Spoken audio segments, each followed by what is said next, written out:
AVC, how we doing? Adam here from the Freight. Hope you guys are all having a great day.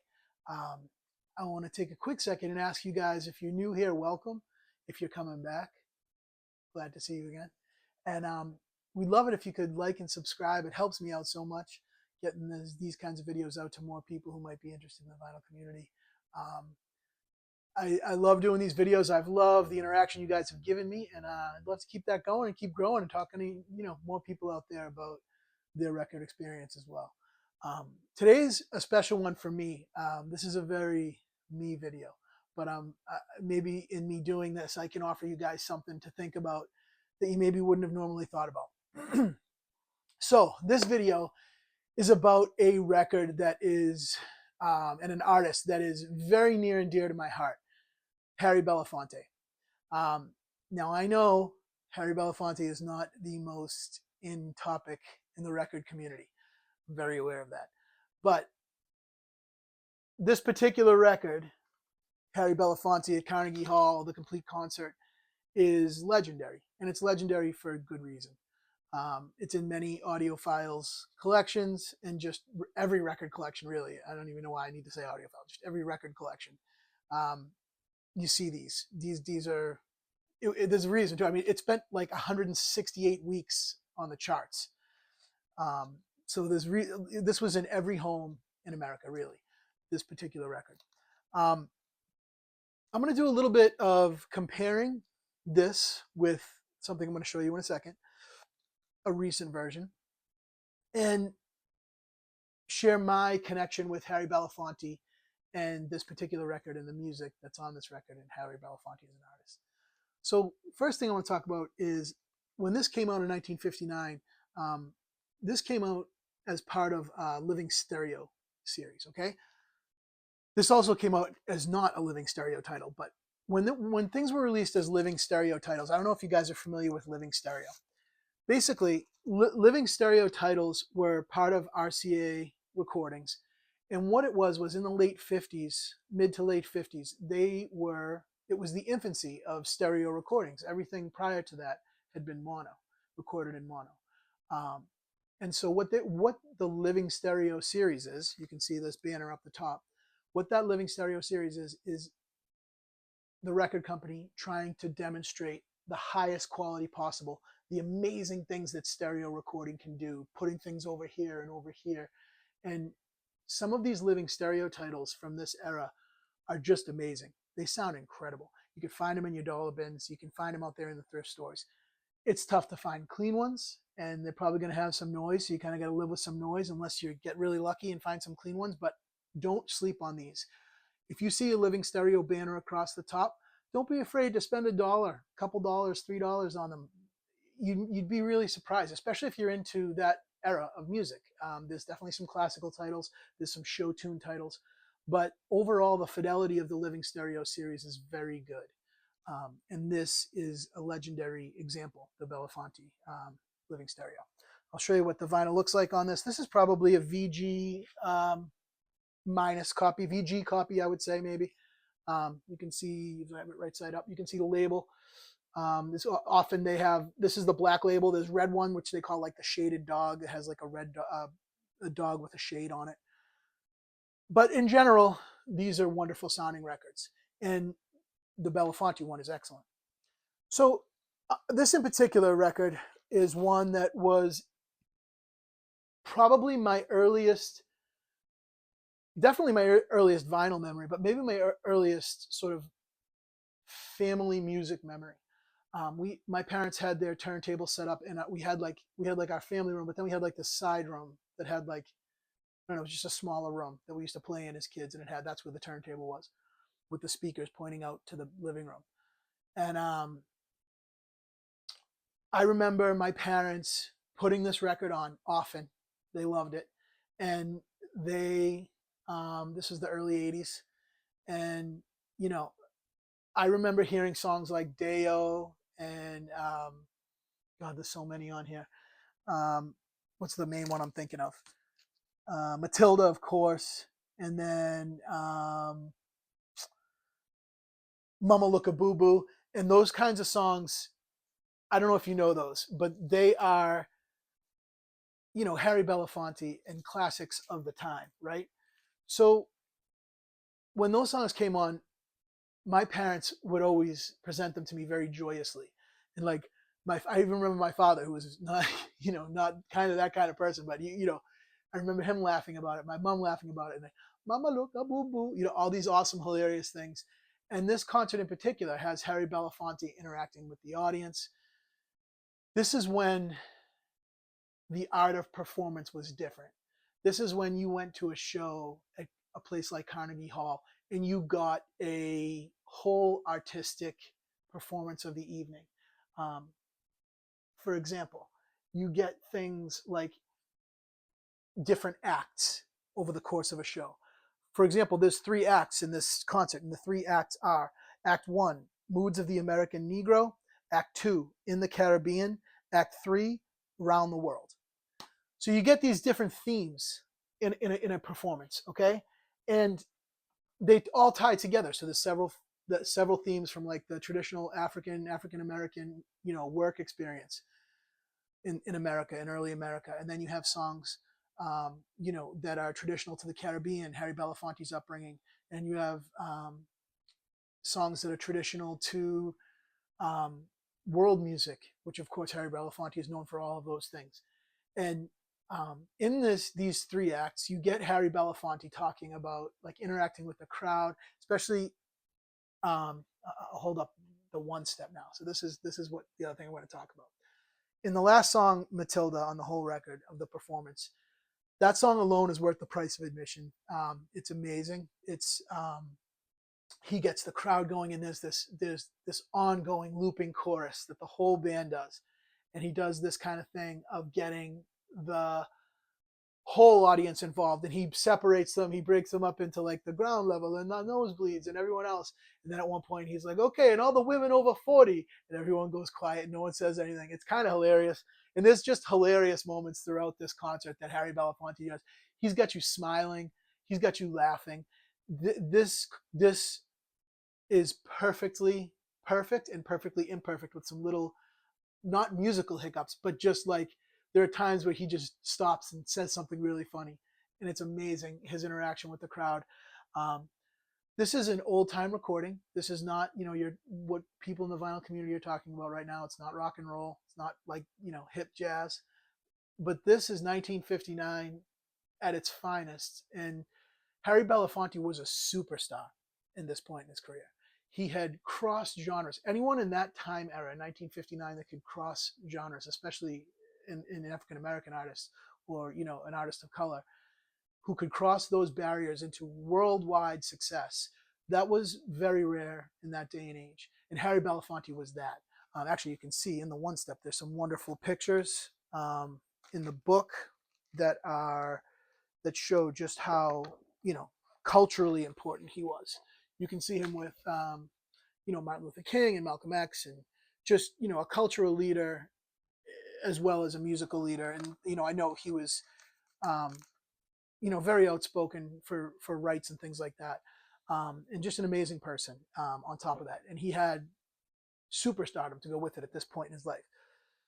This live recording was the first kind of live performance caught in such a high quality way for a vocalist, for a premier vocalist. Obviously they'd done symphonies and things like that, but this was very, very revolutionary and important.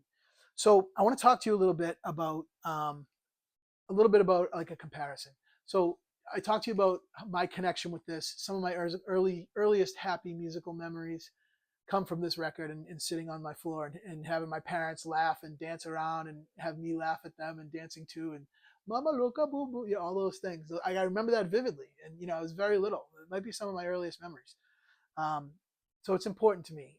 And I got on this sort of nostalgia thing recently, and I'm like, I'm going to put that on. Then when I put on the living stereo that I had, I'm like, wow, this sounds really good. And it made me think about, hey, I think I remember that someone releasing a one step of this like a year ago. And sure enough, I looked it up, and it brought me to this, which is Audio Nautes recording, one step, the Belafonte at Carnegie Hall, the complete concert, which is the same concert as the living stereo.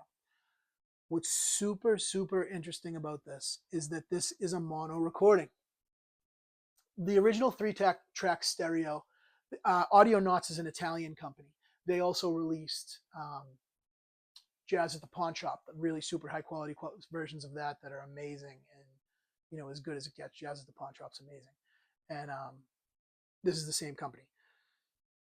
So an Italian company that does this, they were offered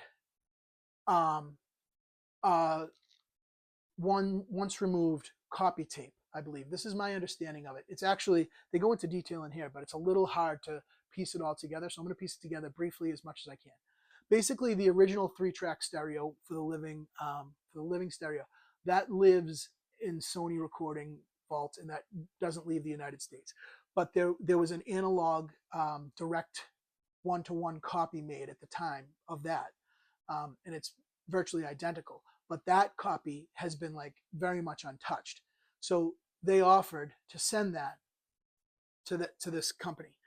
And what they did was something really unique. So they had the 3 tracks. Obviously, you have your left and right channels. But the way this was recorded was, three tracks. So left, right, but you have, and then one in the middle for Belafonte's voice. Belafonte's voice is recorded in mono. So what Audio Nautes decided to do was to bring the 3 tracks from stereo to mono, which typically is kind of frowned upon, especially like the best example is kind of like you hear about the Beatles, how they took stereo mixes and folded them down, and they're often not, they just don't sound quite right, like how they should sound. This is not that. This was done meticulously and with purpose, and because it's only 3 tracks, it actually makes sense. And his voice was in mono. His voice is the star here. His voice is the star of the show. This recording is crystal clear. It is one of the highest fidelity records I have for sure. It's really, really beautiful, beautiful record. Now, this is interesting because it says mono, but what they did was they optimized it for stereo. So you can play this with a stereo cartridge. It's meant for that. And it says, one of the things it says here, I'm just going to read you this really brief thing that's kind of interesting. It says, the down mix has been done fully in the analog domain. The grooves can be read by a normal stereo cartridge because the signal is only horizontal. So there you have it. And I'll show you, it's got the tapes that they used and the process there, so you can see. And again, this is a 1-step. And what they do is they talk about the 1-step actually briefly, and they say, is the 1-step better than anything else? And the answer that the people from Audio Nautes gave, literally in quotes, is it depends. So they tried it, and the 1-step result on this was fantastic. So they did it, and this is the result. This is, I think there's only 300 of these. Mine's number 278, 300. So I don't know how many are left or whatever. I don't know if this is going to be a crazy valuable thing or not, but I think it's around $100, which is actually a little cheaper than some 1-steps. They're like $125, $150. So this isn't a small investment, but this is a record that was super important to me in my childhood. The copy that I have, the living stereo copy, is, like I said, probably VG minus. So there's some surface noise, but the music on that living stereo, if you ever see a living stereo of the Harry Belafonte concert and it's clean, grab it. It's not going to cost you much, I can guarantee it. And it sounds amazing. Really, really good quality recording. And it's a legendary recording. Like, people regard that as one of the best. So, I did a comparison. Obviously, it's a little bit apples and oranges because my copy has some surface noise. So I tried to take that into account. My copy is definitely still, of the original, is still good enough where I can get the complete essence of the recording, and it jumps out.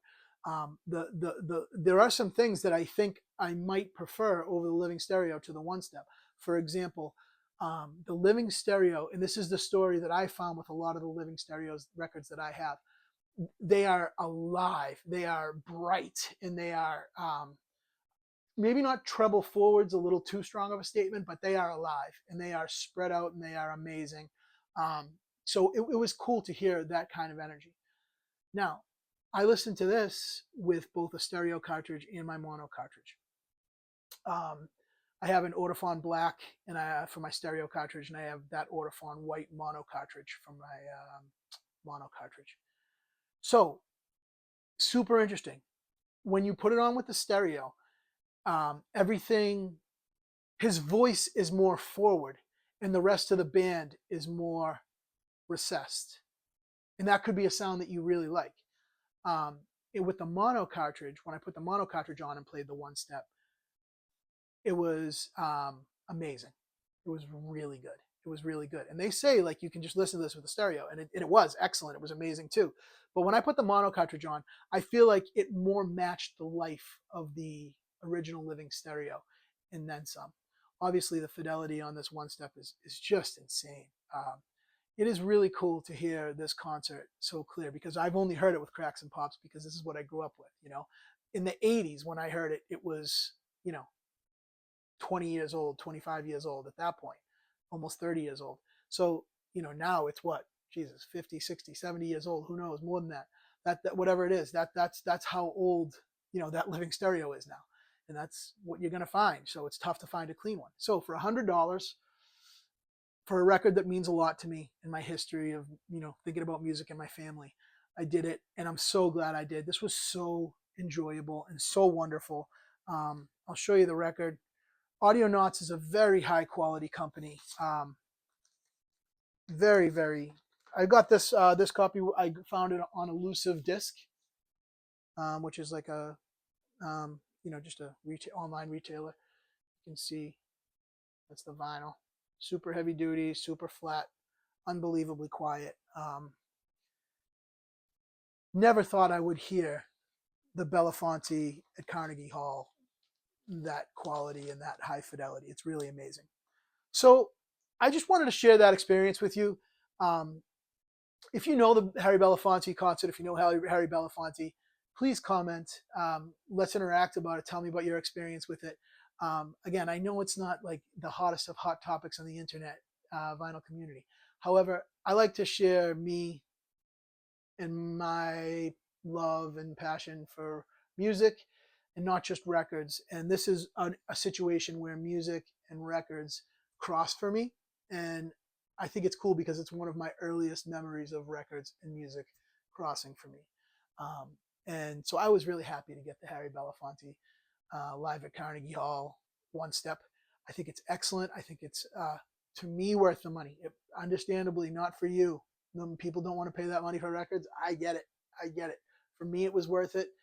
I really enjoyed sitting back, putting this on, having a drink, and listening to the entire show from front to back. It's 2 discs, 33 RPM, so it's not 45, which is nice. It's awesome. Really great. So that's my 2 cents on the Harry Belafonte Carnegie Hall one step and the living stereo. I think I'm actually going to I have a good amount of living stereo records just that I've gathered from like thrift stores cheaply. I think I'm going to put some of those together because I have some really good sounding ones, and just talk about living stereo a little bit because I do think it's worth talking about. But if you have the Belafonte one, let me know if you've heard it, if you enjoy it, if he's an artist you're familiar with, or not. Maybe you could get familiar with by grabbing one of those cheap ones that you find at your record store. Try to get as clean as one as possible, and I think you'll enjoy it. All right. I hope you enjoyed the video, and thank you so much for watching. I shall see you guys all very soon with much more. Please like and subscribe. Leave a comment. Always helps me out so much, and I appreciate you guys. See you soon. Peace.